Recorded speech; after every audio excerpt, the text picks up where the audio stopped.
Alors ce matin, nous sommes rue Franklin, dans le 2e arrondissement de Lyon, chez un vice-champion du monde de pâté croûte, le vice-champion du monde de pâté croûte depuis décembre de l'année dernière, 2022, avec ce grand et costaud ancien rugbyman, Jérémy Creuser, qui est originaire de Lorraine. De Lorraine, et oui, le pâté lorrain. Donc merci de nous recevoir dans ton établissement, dans ta belle boutique de ce quartier très agréable. Et petit moment important, donc qu'est-ce que ça a changé pour toi? Vice-champion du monde, ça a amené de la visibilité, c'est une consécration, c'est un aboutissement. Ouais. Ta femme était fière de toi? Oui, quand même. Ton fils aussi, il s'est rendu compte que tu avais gagné quelque chose, le petit gourmand. On voit pas la télé partout, alors ça c'est chouette, c'est chouette. Donc félicitations, j'en profite, hein, c'est toujours bien. Et puis des félicitations, ça fait du bien à tout le monde. C'est vraiment coulisses, hein. On est dans l'atelier de Jérémy. Et là, donc, on est devant un oreiller de la Belle Aurore. Un oreiller de la Belle Aurore. Alors en effet, on a très envie de s'allonger et de poser sa tête sur ce bel oreiller qui sent bon. Et donc là, tu l'as préparé quand, cet oreiller de la Belle Aurore? Parce que c'est un pâté croûte, hein, qu'on soit... On l'a monté ce matin, on a fait la pâtière, on a fait les farces la semaine dernière, on a mis au sel.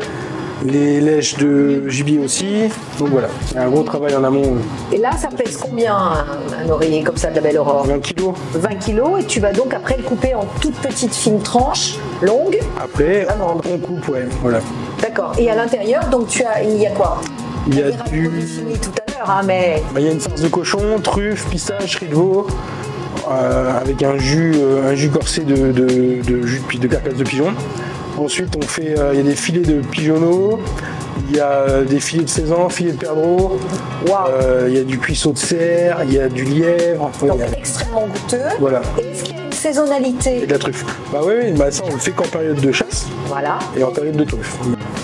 Et donc ça, toi qui as... Donc tu me disais, vous êtes à peu près 11 personnes hein, ici. Avec les vendeurs, oui. 11 personnes, donc toi tu fais tout? Est-ce que tu supervises ou est-ce que tu as encore plaisir à faire je fais. Ouais. Parce que quand même, c'est vrai qu'en tant que vice-champion du monde de pâté croûte, ça t'a ramené plein de monde en plus. Ça nous a ramené la clientèle en plus. Et est-ce que tu as des gens extérieurs à Lyon? Oui, on fait... Il y a des gens qui sont de passage à Lyon qui s'arrêtent et qui viennent chez nous, parce qu'on a eu quand même une belle couverture médiatique. Ensuite, on a aussi les envois en colis réfrigérés qu'on fait. Ah ouais, voilà. Ça c'est chouette. Raconte en 2 mots quand même cette histoire des 8 points pour ce championnat du monde au mois de décembre 2022. Il y a eu 8 points de différence sur plus d'1 millier total de points du jury qui nous ont séparés. C'est jamais arrivé et c'est jamais arrivé. J'ai eu des moments où je me dis c'était la première fois que ça arrivait. Si peu d'écart entre les deux premiers. D'habitude il y a un fossé entre le premier et le deuxième. Là c'était pas flagrant, tu étais vraiment sur la crête. Ça fait rien, tu es jeune, 33 ans, il a le temps d'être champion du monde directement. Hein. Moi je craque devant ces quiches. Hein. Donc là il y a une quiche provençale. Donc si petite courgette, poivron cuisiné, oignon. Donc qui ont cuit là dans une belle poêle avec plein d'herbes. J'ai senti que ça sentait le romarin, le thym, le laurier, tout ça là-bas. Là donc de la quiche lorraine avec une pâte brisée. Mais dis donc, alors la pâte brisée, il y a de la quantité là. Hein. On désigne pas sur la quantité ici. Hein. Oui. Comme dans l'Est. Hein. Et donc là, tu vas rajouter une migaine, lardon de fromage, après une migaine avec la crème des œufs. Ouais. Et voilà. Et ça passe au four, 30 minutes, 35 minutes, et c'est bon. Bon, alors là, on est dans la cuisine. Oh là là, il y a le chef. Il y a le chef, la chef. Donc finalement, il y a plein de chefs ici. Hein, le patron, le chef, tout là là. Et là, donc, les belles casseroles en cuivre, comme chez notre ami Monsieur Paul. Il faut vous dire, le grand Monsieur Paul. Qu'est-ce que vous faites, chef, là? J'adore travailler dans des casseroles comme ça. Ouais, bah oui, c'est des vrais, ça. Hein. Donc là, vous nous faites une sauce un peu... C'est curry. C'est une... Non. Pas du tout. C'est une sauce pour les coquilles Saint-Jacques. Ah mais je sentais, ouais. Ah là là, ça sent bon. Ah mais c'est bête que dans la vidéo, ils puissent pas profiter de ces bonnes odeurs. Donc ça... Saint-Jacques. Ah vous allez... Donc coquille Saint-Jacques aussi. Pourtant, quand même, toi t'es du nord de la France, enfin de l'est de la France. On n'est pas très dans les poissons, les Saint-Jacques et compagnie. On est dans les pâtés de viande. On mange pas que de la viande non plus. Après, il y a des produits traiteurs qui sont un peu nationaux, entre guillemets, quand même. Et j'ai vu des vols au vent qui ont l'air absolument exceptionnels. Hein. Ouais. Bon. Alors, il va faire ce qu'il faut. Bah oui. Ah bon. Ça, qu'est-ce que c'est? Alors ça, c'est un petit appareil de confit de canard. Ouais. Avec des cèpes, des pillards en fumée. Ouais. Faire des parmentiers de confit de canard, vous voyez. Ah voilà, j'étais en train de me demander ce que faisait monsieur. Donc parmentier de confit de canard. Ah ouais, ça c'est chouette. Bon, en fait, quand on vient ici, c'est... franchement, on est conquis partout. Hein. Alors là, donc après, je vois... Bon, c'est une petite béchamel pour faire des olives au jambon traditionnel. Petite béchamel, la petite béchamel. Et là-bas derrière, c'est une panade pour mes dauphines. D'accord, oui, oui, qui sont très belles, hein, qui sont énormes. Hein. Ouais, c'est de la Je crois que c'est... Ah ouais, c'est de la pomme de fine, on en mange une ou deux. Et j'en veux deux, c'est bon.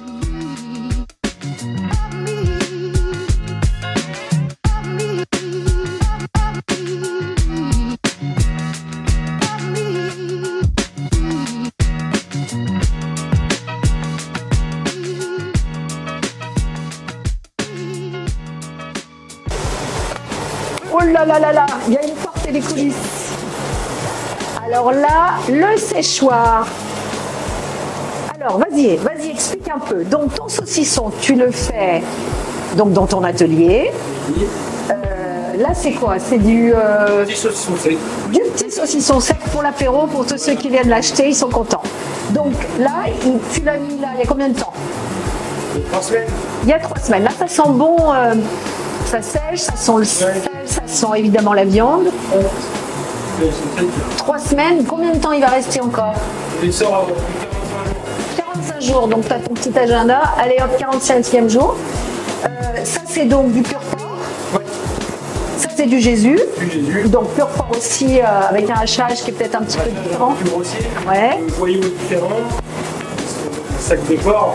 En fait, dans le saucisson, c'est le voyau qui va se donner le goût. D'accord. Donc là, c'est le sac de porc. C'est un goût différent du Jésus. Ok, le petit saucisson. Et après, tu fais du saucisson de Lyon, donc mi-porc, mi-bœuf. Voilà. Ils sont là, tes...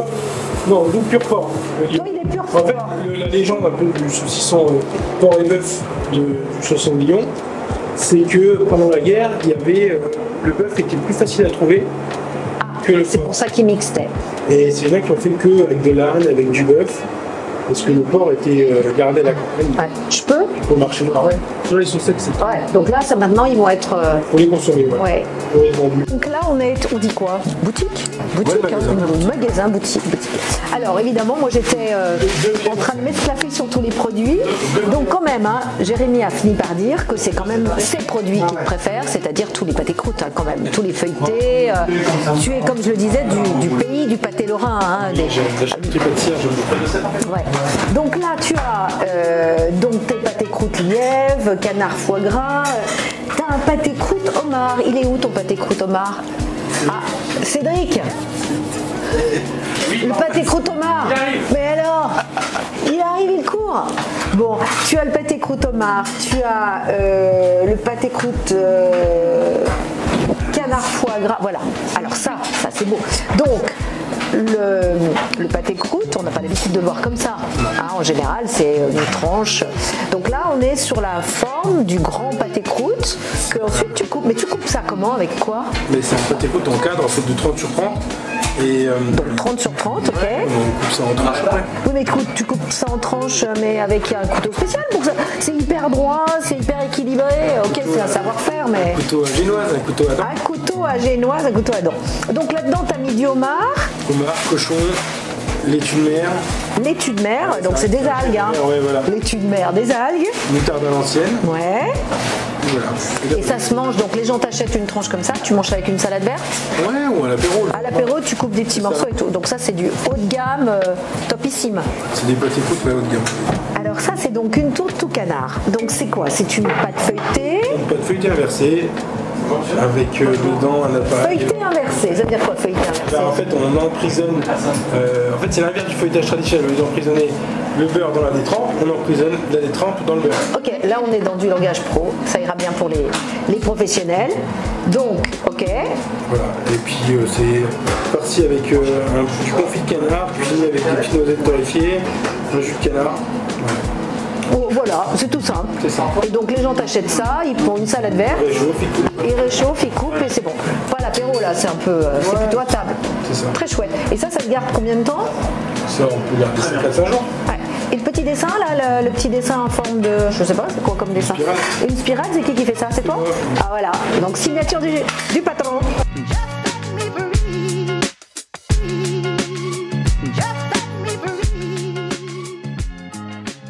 Bah, bravo pour ce parcours parce que tu es encore tout jeune et on attend déjà d'être champion du monde, tu vois, 3 fois, et déjà vice-champion c'est déjà très bien, et puis donc du coup on peut que conseiller aux Lyonnais qui ne connaissent pas le lieu de venir déguster les produits et les acheter pour leurs apéros qu'ils font avec leurs copains. Avec plaisir. Merci à toi, merci à toi.